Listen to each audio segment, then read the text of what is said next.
read how Paro had given a decree that all male children, Jewish children, have to be killed. And initially it started, he summoned the Mialdos Ivrios, the Jewish midwives. He gave them the order that on the birth stool, if you see it's going to be a male, you should kill the child. If it's a female, you let the child live. When he summoned them, the Torah tells us, Yom Melech Mitzrayim la Mialdos Ivrios. The king of Egypt summoned the Jewish midwives. One midwife was known as Shifra. We're speaking, but these were the leading midwives who oversaw all the midwives in Egypt, because it's not possible two women should be the midwives for all the women. We're talking about millions of children were being born here. One midwife's name was Shifra, and the other was Pua. So Rashi says, who's Shifra? Shifra is Yocheved, the mother of Moshe Rabbeinu. Pua is Miriam. Why was Shifra called Shifra?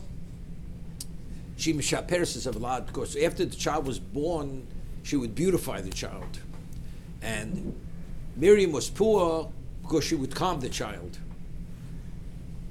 And he said to them, exactly as I said, when you see them on the birth stool, if it's a male, you should kill the male. The Torah tells us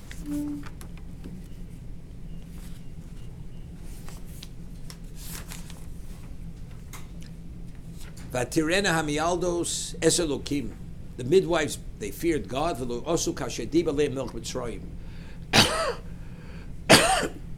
And did not do as the king of Egypt had spoken to them. Not only did they not kill the children, they fed them, they took care of them to make sure that they should continue to live. Again, the king of Egypt summons them. He says, what did you do? So they said the Jewish women are not like the non-Jewish women, like the Egyptian women, that by the time we come, the children are already born, therefore we couldn't kill them. Because the order was given to kill them away where the mothers would not be aware that the midwives are killing the children. So when the Torah says, when the midwives responded, it says, Vatoman hamialdos el Paro. They had spoken to Paro. Until now, Paro was referred to as the king of Egypt. The king of Egypt summons them. The king of Egypt tells them, and he says, what did you do?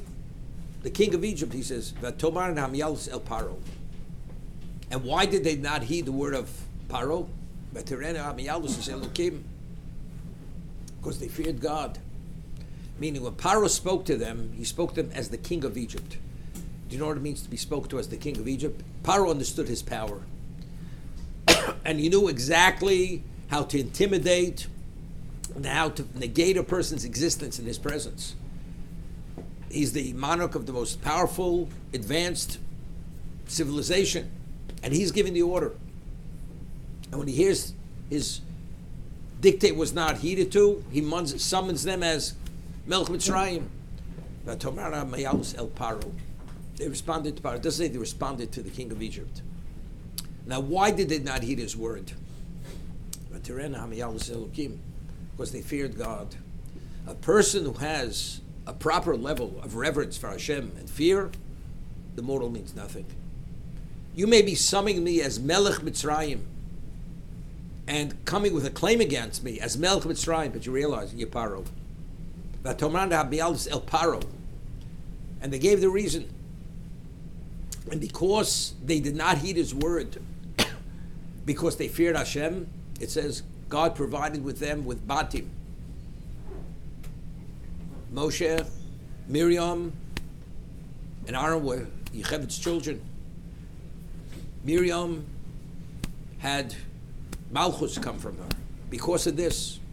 Meaning, if a person transcends and supersedes any physical reality, because all that makes a difference is Hashem, then you transcend everything.